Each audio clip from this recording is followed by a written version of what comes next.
സുധാകരന്റെ രാഷ്ട്രീയ പാരമ്പര്യം എല്ലാവർക്കും അറിയാം. ഏത് പ്രതിസന്ധിയിലും ഇന്ത്യൻ നാഷണൽ കോൺഗ്രസിനെ മുന്നോട്ട് നയിക്കാൻ പ്രവർത്തകന്മാർക്ക് പ്രചോദനം നൽകുന്ന പ്രചോദനം നൽകിയ ഒരു നേതാവാണ് അദ്ദേഹം. ആ നിലയിൽ തന്നെ കഴിഞ്ഞ 10 വർഷമായിട്ടും പ്രതിപക്ഷത്തിരിക്കുമ്പോൾ ആ പ്രതിപക്ഷത്തിരിക്കുമ്പോൾ ഭരണപക്ഷത്ത് നിന്ന് പ്രത്യേകിച്ച് CPM നിന്ന് നേരിടുന്ന ഓരോ നടപടിയും ഓരോ അക്രമവും ഓരോ നിലപാടുകളും ഒക്കെ തന്നെ അതിൻ്റെ എല്ലാ തിക്തഫലങ്ങളും അനുഭവിച്ച പ്രവർത്തകന്മാർക്ക് ആത്മസംരക്ഷണം കൊടുത്ത അവർക്ക് എല്ലാ തരത്തിലും അവരെ പ്രചോദിപ്പിച്ച നേതാവാണ്. ആ നിലയിൽ അദ്ദേഹത്തിൻ്റെ ഭാഗത്തു നിന്ന് ഈ പറഞ്ഞ കേരളത്തിൽ അങ്ങോളം ഇങ്ങോളമുള്ള പ്രവർത്തകന്മാർക്ക് ആവേശം കൊടുക്കുന്ന പ്രവർത്തനത്തിന് അദ്ദേഹം മുന്നിൽ നിന്ന് നയിക്കുമെന്നതിൽ യാതൊരു തർക്കവും ഇന്ത്യൻ നാഷണൽ കോൺഗ്രസിൻ്റെ ഭാഗത്തോ അല്ല ഐക്യജനാധിപത്യമുള്ള ഭാഗത്തോ തർക്കങ്ങളില്ല എന്ന് തന്നെ പറയാൻ പറ്റും. ഇതിൻ്റെ ഒരു സ്ഥാനാർത്ഥി നിർണയവുമായി ബന്ധപ്പെട്ട പ്രോസസ്സ് അത് കുറച്ച് നീണ്ടുപോയി എന്നുള്ളതുകൊണ്ടാണ്. അതിനിടയിലുണ്ടായിരുന്ന കുറച്ച് വാർത്തകളാണ്. ഇപ്പം അവസാനഘട്ട പട്ടിക പുറത്തു വരുന്നതോടുകൂടി അത് പൂർണ്ണമാകും.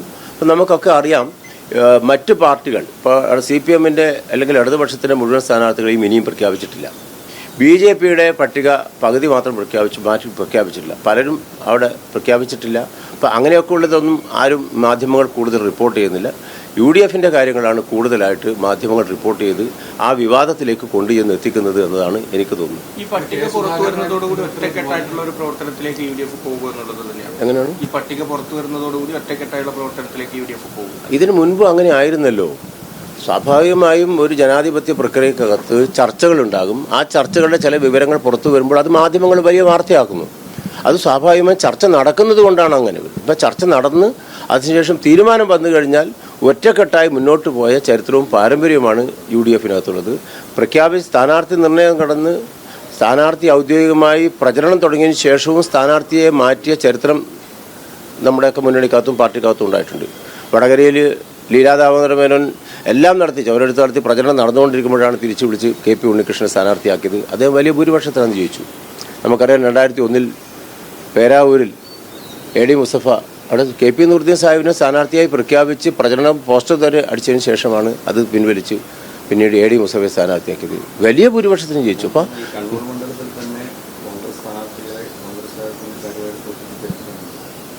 ആ ചരിത്രം എനിക്കറിയില്ല.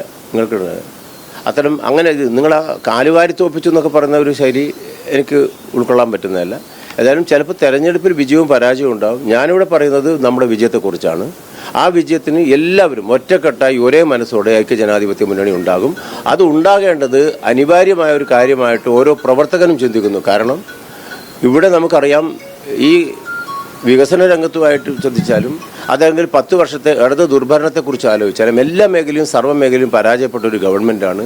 അഴിമതി അതിൻ്റെ എല്ലാ സീമകളിലും ലംഘിച്ച് മുന്നോട്ട് പോകുന്നു. അതുപോലെ തന്നെ ക്രമസമാധാന പ്രശ്നം ഉണ്ടാകുന്നുണ്ട്.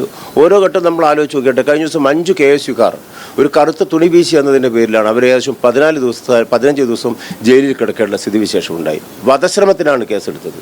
ഞാനത് സംബന്ധിച്ച് കണ്ണൂർ കോടതിയിൽ ഒരു കേസ്, മന്ത്രി തെറ്റായ കാര്യങ്ങൾ ചെയ്താണെന്ന് പറഞ്ഞൊരു കേസ് കൊടുത്തു. ഈ ദിവസം കഴിഞ്ഞിട്ടും കഴിഞ്ഞ ദിവസം മന്ത്രിയുടെ മൊഴി രേഖപ്പെടുത്താൻ പോയ പോലീസിന് മന്ത്രിക്ക് ഒന്നും പറയാനില്ല എന്ന രൂപത്തിലാണ് പറഞ്ഞത്. അപ്പോൾ എന്തിനാണ് ഈ കുട്ടികളെ ജയിലിലിട്ടത്?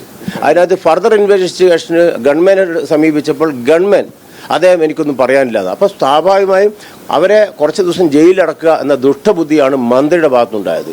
വിമാനത്തിൽ മുഖ്യമന്ത്രിക്കെതിരെ ഒരു കരിങ്കൊടി കാണിച്ചു അല്ലെങ്കിൽ മുദ്രാവാക്യം വിളിച്ചു വന്നതിന് പേരിൽ വധശ്രമ കേസ്. അപ്പോൾ നിയമവ്യവസ്ഥയെ എത്രമാത്രം ദുർവ്യാഖ്യാനം ചെയ്ത് അത് ജനങ്ങളെ പ്രതികാര നടപടി സ്വീകരിച്ച ഒരു ഭരണകൂടം വേറെ ഉണ്ടായിട്ടില്ല.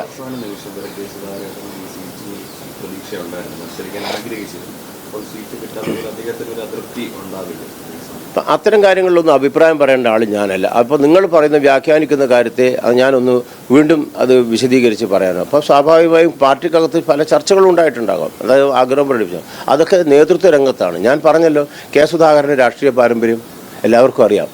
ഏത് പ്രതിസന്ധിയിലും ഇന്ത്യൻ നാഷണൽ കോൺഗ്രസിനെ മുന്നോട്ട് നയിക്കാൻ പ്രവർത്തകന്മാർക്ക് പ്രചോദനം നൽകുന്ന പ്രചോദനം നൽകിയ ഒരു നേതാവാണ് അദ്ദേഹം. ആ നിലയിൽ തന്നെ കഴിഞ്ഞ 10 വർഷമായിട്ടും പ്രതിപക്ഷത്തിരിക്കുമ്പോൾ ആ പ്രതിപക്ഷത്തിരിക്കുമ്പോൾ ഭരണപക്ഷത്ത് നിന്ന് പ്രത്യേകിച്ച് CPM നിന്ന് നേരിടുന്ന ഓരോ നടപടിയും ഓരോ അക്രമവും ഓരോ നിലപാടുകളും ഒക്കെ തന്നെ അതിൻ്റെ എല്ലാ തിക്തഫലങ്ങളും അനുഭവിച്ച പ്രവർത്തകന്മാർക്ക് ആത്മസംരക്ഷണം കൊടുത്ത അവർക്ക് എല്ലാ തരത്തിലും അവരെ പ്രചോദിപ്പിച്ച നേതാവാണ്. ആ നിലയിൽ അദ്ദേഹത്തിൻ്റെ ഭാഗത്തു നിന്ന് ഈ പറഞ്ഞ കേരളത്തിൽ അങ്ങോളം ഇങ്ങോളമുള്ള പ്രവർത്തകന്മാർക്ക് ആവേശം കൊടുക്കുന്ന പ്രവർത്തനത്തിന് അദ്ദേഹം മുന്നിൽ നിന്ന് നയിക്കുമെന്നതിൽ യാതൊരു തർക്കവും വേണ്ട.